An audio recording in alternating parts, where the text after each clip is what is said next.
नमस्कार प्रिय जिज्ञासुओं, आज हम एक अद्भुत यात्रा पर निकलने वाले हैं। आज हम भगवत गीता के हृदय में यात्रा करेंगे।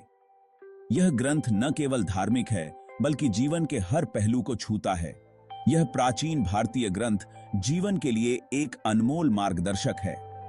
इसके श्लोक हमें जीवन के गहरे रहस्यों को समझने में मदद करते हैं। यह हमें चुनौतियों का सामना करने और उद्देश्यपूर्ण जीवन जीने के लिए गहन ज्ञान प्रदान करता है।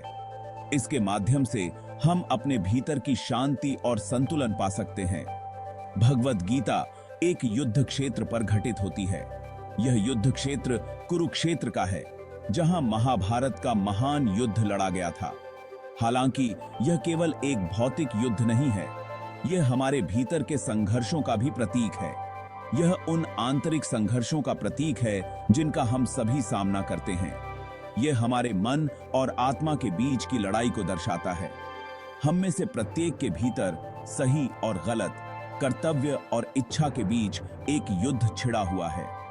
यह हमें सही निर्णय लेने की प्रेरणा देता है। गीता की शिक्षाएं आज भी उतनी ही प्रासंगिक हैं जितनी हजारों साल पहले थीं। यह हमें जीवन के हर मोड़ पर मार्गदर्शन करती है। वे मानवीय स्थिति में ऐसी अंतर्दृष्टि प्रदान करते हैं जो समय और संस्कृति से परे है।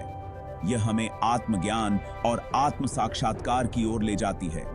आइए इन श्लोकों का अन्वेषण करें और उनमें निहित कालातीत ज्ञान को उजागर करें। यह ज्ञान हमें जीवन के हर पहलू में संतुलन और शांति प्रदान कर सकता है। एक विशाल युद्ध क्षेत्र की कल्पना कीजिए। यह युद्ध क्षेत्र केवल बाहरी संघर्षों का नहीं बल्कि आंतरिक संघर्षों का भी प्रतीक है। दो सेनाएं युद्ध के लिए तैयार, एक दूसरे के सामने खड़ी हैं। यह दृश्य हमें जीवन के उन क्षणों की याद दिलाता है जब हम अपने निर्णयों के साथ संघर्ष करते हैं, एक दूसरे के सामने खड़ी हैं। यह केवल बाहरी युद्ध नहीं बल्कि हमारे भीतर के संघर्षों का भी प्रतीक है।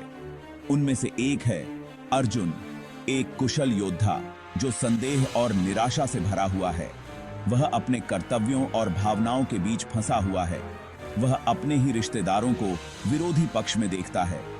काका माती है काय, जिनके साथ उसने जीवन के कई महत्वपूर्ण क्षण बिताए हैं, जिन लोगों से वह प्यार करता है और उनका सम्मान करता है।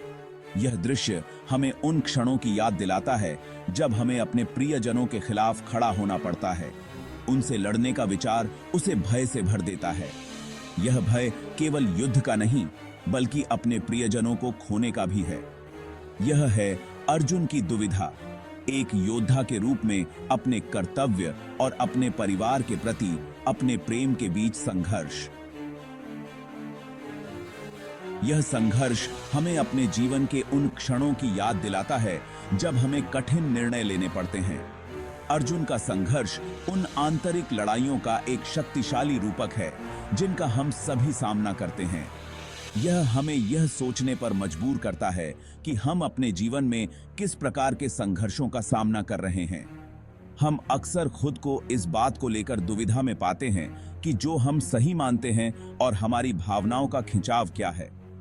यह संघर्ष हमें यह सिखाता है कि सही और गलत के बीच का अंतर समझना कितना महत्वपूर्ण है। श्री भगवान उवाच संजय उवाच दृष्ट्वेमं स्वजनम कृष्ण युयुत्सुं समुपस्थितम सीदन्ति मम गात्राणि मुखम च परिशुष्यति।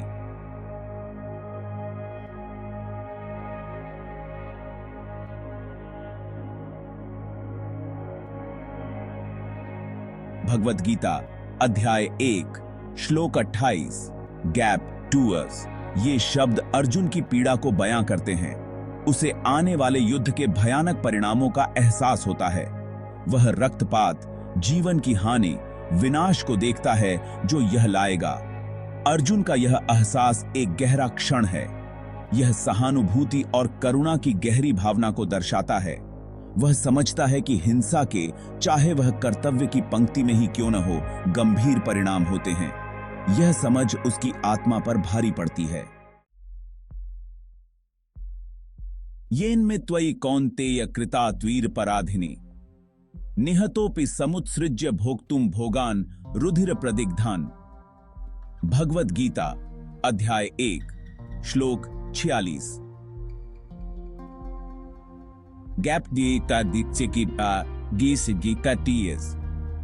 अर्जुन के शब्द एक गहन सत्य को प्रकट करते हैं।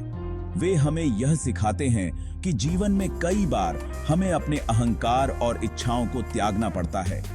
कभी कभी सबसे बहादुर कार्रवाई लड़ना नहीं बल्कि आत्मसमर्पण करना होता है।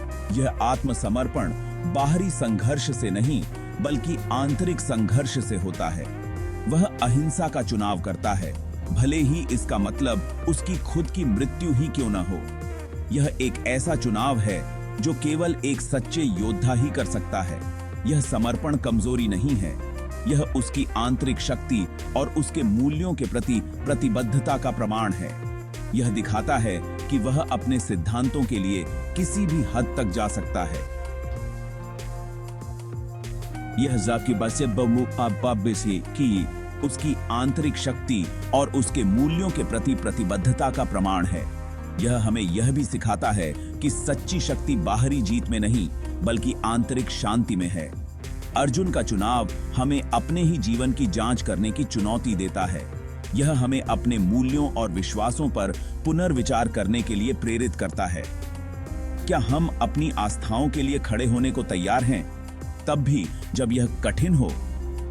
क्या हम अपने सिद्धांतों के लिए किसी भी हद तक जा सकते हैं, जैसे अर्जुन ने किया? कर्पण्य दोषोपहतस्व भावः पृच्छामि त्वां धर्म सम्मूढ़ चेता यच्छ्रेयः स्यान् निश्चितम् ब्रूहि तन्मय शिष्यस्तेहम् शाधि मां त्वां प्रपन्नम्।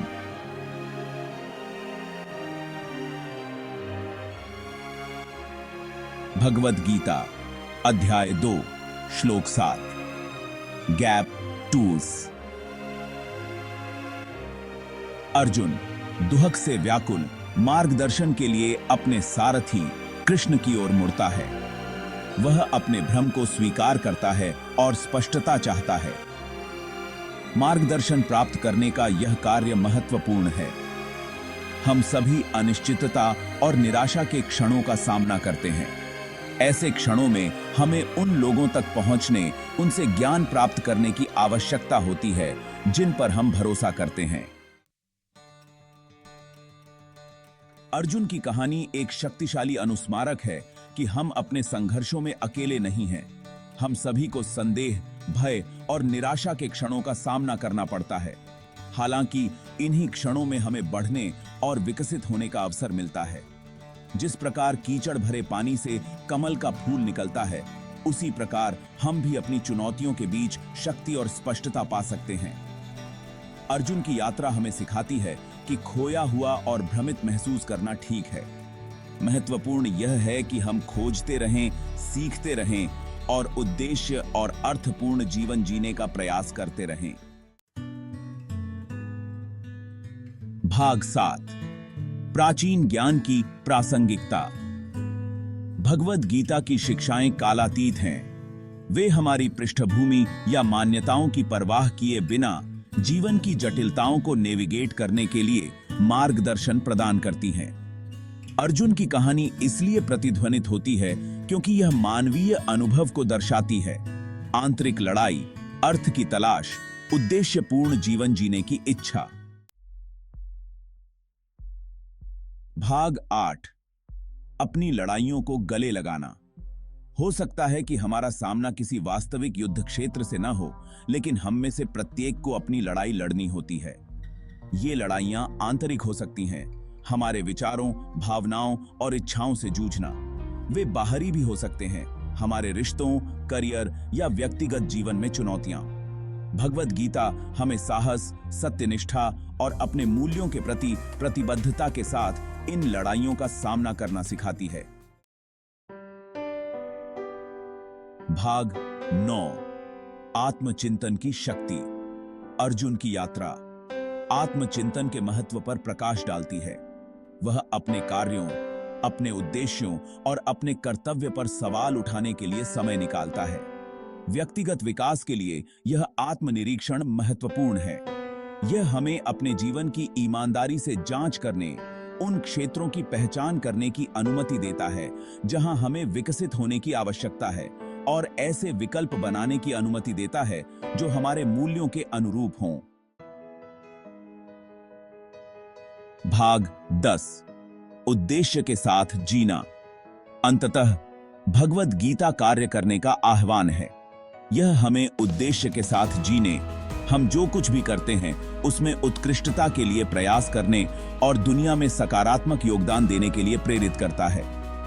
अर्जुन की यात्रा हमें सिखाती है कि जीवन एक अनमोल उपहार है। आइए इसकी चुनौतियों को स्वीकार करें, अपने अनुभवों से सीखें और इस तरह जीने का प्रयास करें जो हमारी वास्तविक क्षमता का सम्मान करे। धन्यवाद।